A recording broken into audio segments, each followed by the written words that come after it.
Bismillahirrahmanirrahim. Assalamualaikum warahmatullahi wabarakatuh. Perkenalkan, kami dari kelompok 4 yang beranggotakan saya sendiri Sarina dan teman saya Riki Setiadi. Di sini kami akan mempresentasikan materi kami yang berjudul macam-macam sholat. Sebelum kita membahas macam-macam sholat, kita harus tahu apa itu sholat. Pengertian sholat. Sholat adalah kebutuhan rohani, pembisik hati dan pembersih jiwa. Sangat diwajibkan karena merupakan media penghubung antara hamba dengan Sang Pencipta. Sholat ialah berhadapan hati kepada Allah Subhanahu wa Ta'ala sebagai ibadah dalam bentuk beberapa perkataan dan perbuatan yang dimulai dengan takbir dan diakhiri dengan salam serta menurut syarat-syarat yang telah ditentukan oleh syara. Yang B, fungsi dan tujuan sholat.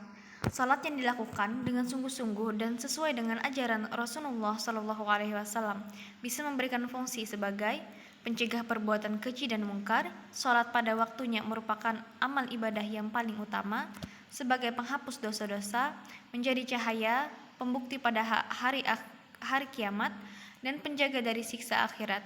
Berfungsi sebagai batas antara orang yang beriman dan orang kafir, sarana memohon pertolongan kepada Allah. Sujud merupakan saat terdekat hamba kepada Allah, menghilangkan sifat-sifat tercela.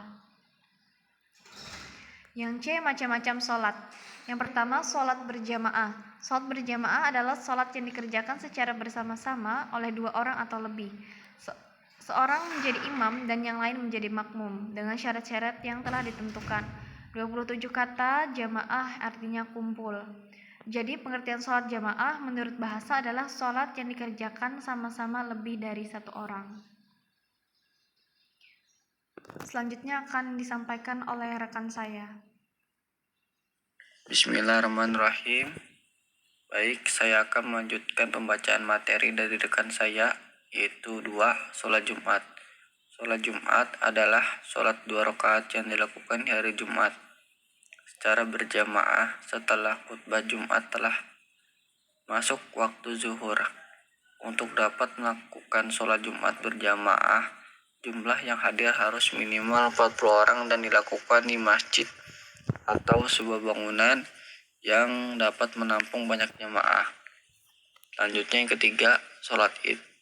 Sholat Idul Fitri dan Idul Adha.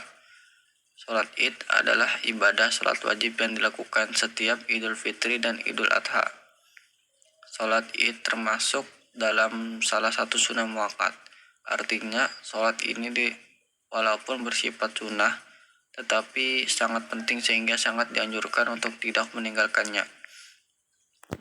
Selanjutnya, persamaan sholat Idul Fitri dan sholat Idul Adha. 1. Hukum. 2. Memiliki jumlah rakaat yang sama. 3. Tahun persyaratan. 4. Tidak didahului azan dan iqamah. 5. Tidak diisyaratkan sholat sunnah sebelum dan sesudahnya. 6. Disunahkan khutbah sesudahnya. 7. Dianjurkan untuk dihadiri oleh semua kalangan.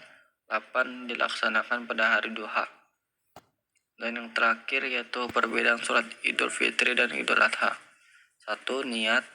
2. Sholat Idul Adha dilakukan lebih awal daripada sholat Idul Fitri. 3. Takbir. 4. Anjuran makan. 5. Anjuran berpuasa setelah hari raya.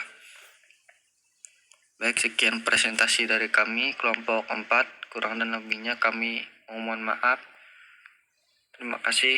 Wabillahi taufiq wal hidayah. Wassalamualaikum warahmatullahi wabarakatuh.